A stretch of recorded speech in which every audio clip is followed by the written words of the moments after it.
Good afternoon, good evening, or good morning, depending on where you are. This is Catania Alvin speaking from London. Theresa May resigned, as probably most of you know. She is actually stepping down on June the 7th, and this is her resignation speech. I will put all the links in the description box. I've packed this one, all to do with Theresa May. Very interesting. Here we go. And let me just say first, thank you so much to all the people that subscribed. Some people have unsubscribed, that's okay. Thank you for your comments. Thank you in the past for your donations. Donations would be extremely helpful at the moment as I'm moving, but I'm also planning to put some things in that may be of interest to you, and I will be doing a separate video on that soon, hopefully in the next day or two. So here we go with Theresa May. Ever since I first stepped through the door behind me as Prime Minister, I have striven to make the United Kingdom a country that works not just for a privileged few, but for everyone, and to honour the result of the EU referendum. Back in 2016, we gave the British people a choice. Against all predictions, the British people voted to leave the European Union. I feel as certain today as I did 3 years ago that in a democracy, if you give people a choice, you have a duty to implement what they decide. I have done my best to do that. I negotiated the terms of our exit and a new relationship with our closest neighbours that protects jobs, our security and our union. I have done everything I can to convince MPs to back that deal. Sadly, I have not been able to do so. I tried 3 times. I believe it was right to persevere, even when the odds against success seemed high. I'm going to leave it there. It's 7 minutes long and we've just in by 1 and 11 seconds. Now this next one, which is very interesting, about Theresa May. And this is Theresa May's Legacy by Michael Cockerell, BBC Newsnight.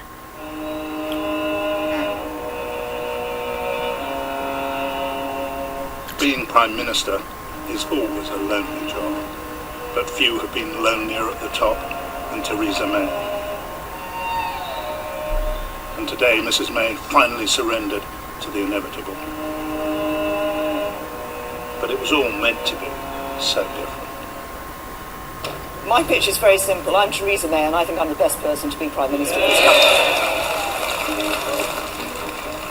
She won the Tory leadership on a walkover and became an immediate target for the satirists. When she became Prime Minister and she went out on the steps and made that speech about, people who are just about managing and, people who are born poor and all those, and suddenly she sort of revealed herself to me, and it was partly the voice and partly the sort of physicality, because she was so held, she was so tense. So insincere. She's an extremely wealthy woman. There's nothing wrong with wealth, but when you behave in certain ways that actually don't help other people less well off than yourself. So who was this enigmatic figure who climbed to the top of the political greasy pole? She grew up an only child in Oxfordshire, her father a vicar. She went to Oxford, where one of her friends was Alan Duncan, who became one of her ministers. She was straight-laced, undemonstrative, cautious. I always sensed she was a bit sort of, I dare not say this in case I sort of go slightly out of line. She met Philip, her husband, at Oxford, where she told friends that she wanted to be the Tories' first woman Prime Minister, but was profoundly miffed when Margaret Thatcher beat her to it. And then she lost her parents in her 20s. Her father in a car accident, her mother shortly after from multiple sclerosis. She was, in many ways, potentially quite a lonely person, obviously losing her parents in the way that she did and being an only child. And I think given that background, she's never been somebody to really sort of open up massively or reveal much about herself. And I think that sort of impacts the way she operates quite a lot. After Oxford, she came up against the young Philip Hammond as they both sought selection for the plum Tory seat of Maidenhead in Berkshire. I think what the people here in Maidenhead were looking for was the person that they believe would be the best constituency member of Parliament. And obviously I think they've made the right choice tonight. I'm just calling round to say hello and ask if you're going to be voting Conservative. Right, just look at this back. This is the beginning of what one would call a dowager's hump. That comes from the lungs that are collapsed in from resentment and sadness and grief. There's no shoulders back and chest out. It's like it's a pose that many aristocracy take, and people in high places, particularly women, and they're consequently this upper back gets pushed out and the lungs collapse in, so you're actually not broad in the shoulders. That's very telling in the attitude of mind. Definitely. Thank you very much. Is that both of you? Yeah. But that safe seat gave her little experience for the tough campaigns to come.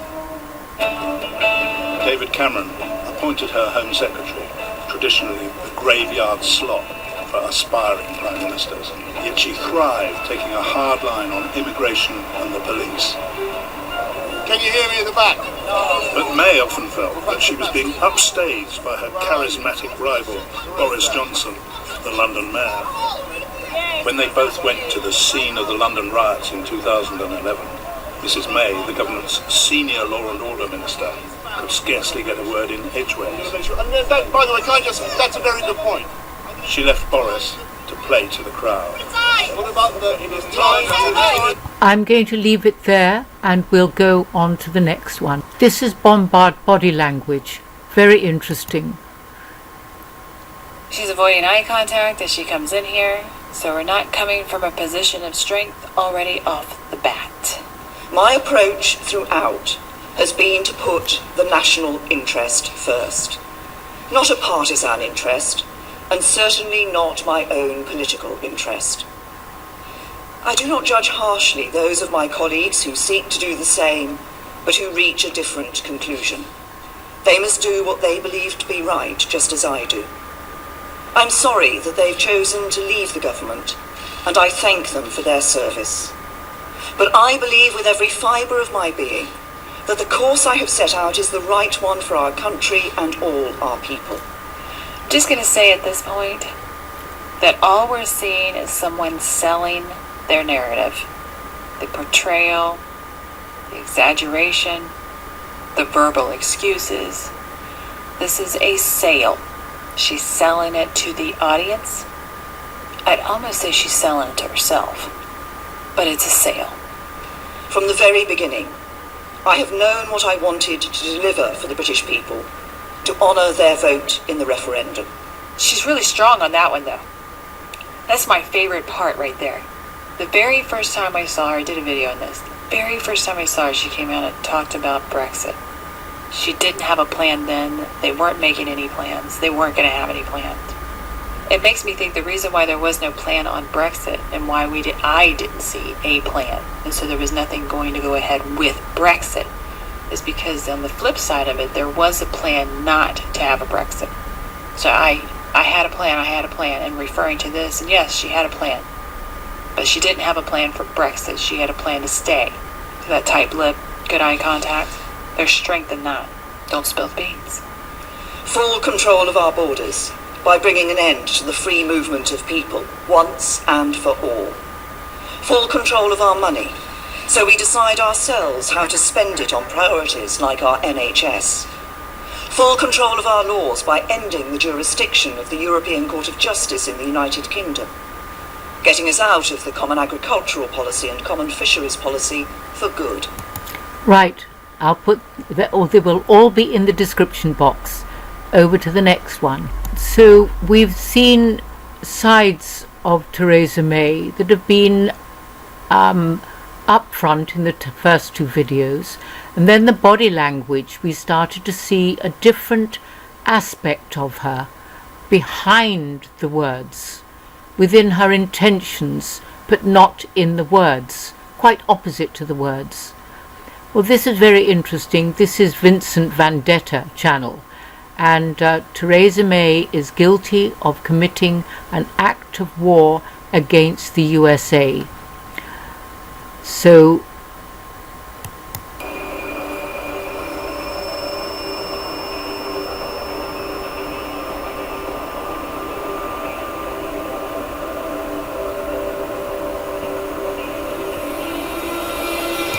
they spied on American citizens and did their best to overthrow a duly elected American president. And now I'm going to bring up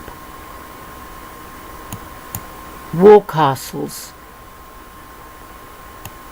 which I've published before. Let's... Vigilant patriot named Russell J. Gould recognized the threat, and in a series of strategic moves, he saved us from foreign invasion. He took control of the that foreign invasion was from the British government. Title IV U.S. flag and logged it in with the United Nations, becoming sovereign successor to Great Britain. When the political dust settled, Mr. Gould had taken over several high-ranking government positions, and that put the country's true terrorists on notice. These were the true terrorists: Bush Sr., Clinton, Bush Jr. and Obama. They were all working for the British government. They were all agents in one way or another. He introduced a language called now-time quantum grammar. Then he used it to prove all previous legal and financial documents to be fraudulent. This saved the U.S. trillions of dollars of debt. He redesigned the periodic table of elements. His work was referred to as extraterrestrial technology and genius. This is an amazing series of videos under the title War Castles. But the Brexit Party, which I will do a separate video on, is truly the result of Theresa May actually committing treason, I would say, against the people. The 17,004,000 people that actually voted to leave the European Union were walked over in a roughshod way.